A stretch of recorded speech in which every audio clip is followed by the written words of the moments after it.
a few months back, I was dealing with a question of, stupid topic, but the meaning of life, right? What's the meaning? How could that be stupid, though? Well, in it's a sense, just trite. It's trite. You're not supposed to think about it. It's something you ask your parents when you're young. Yes. They tell you don't worry about it, or they say, Go get a job, hippie. Yeah, exactly. Go get a job, you freaking hippie. Or here's God. God is the meaning of life, right? Yeah.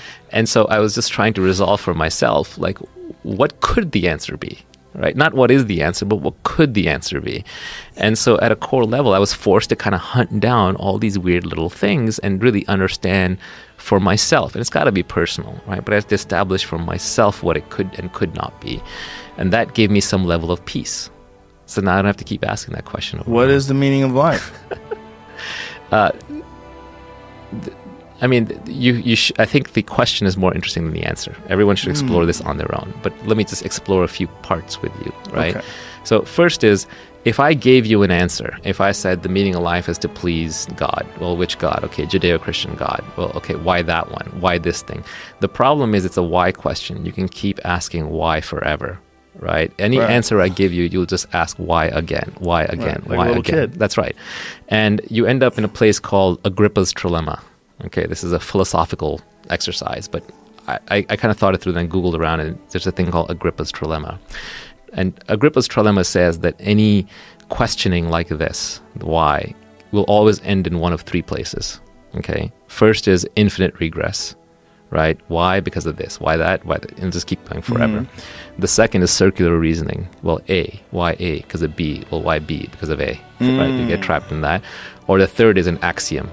And the most popular axiom is God, but it could be anything because of math, because of science, because of the Big Bang, because of simulation, right? These are all axioms. These are all just stopping points. Saying simulation, we're in a simulation, or saying it's the Big Bang is just another way of saying God. It's just, God's a dirty word, so we don't use it as much anymore, but same thing. So you end up in one of these three dead ends, essentially, right? So there is no answer. The real answer is because. Right? What is the meaning of life? Yeah, you get to make up your own answer is the beauty. If there was a single answer, we would not be free. We would be trapped. Because then we would all have to live to that answer. Then we'd be Borg-like robots, each one competing with each other to fulfill that single meaning more than the others. Back to signaling, like I'm better at it than you are. But luckily, there is no answer. So you just do whatever you want. The meaning of life. It's funny that's the basis of all existential angst, that you don't know why you're here. And you have this feeling that it could be meaningless.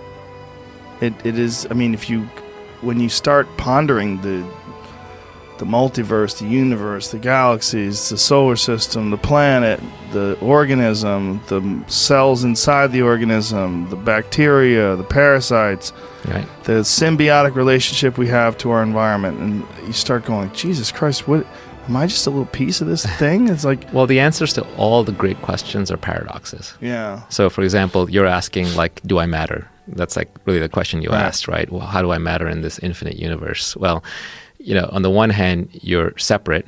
No 2 points are the same. Every 2 points are infinitely different. You're completely separated. No one will have your thoughts, your emotions, your feelings, your experience. So your life is a single player game. You're trapped inside your head and you're just aware of a bunch of things going on, and that's it.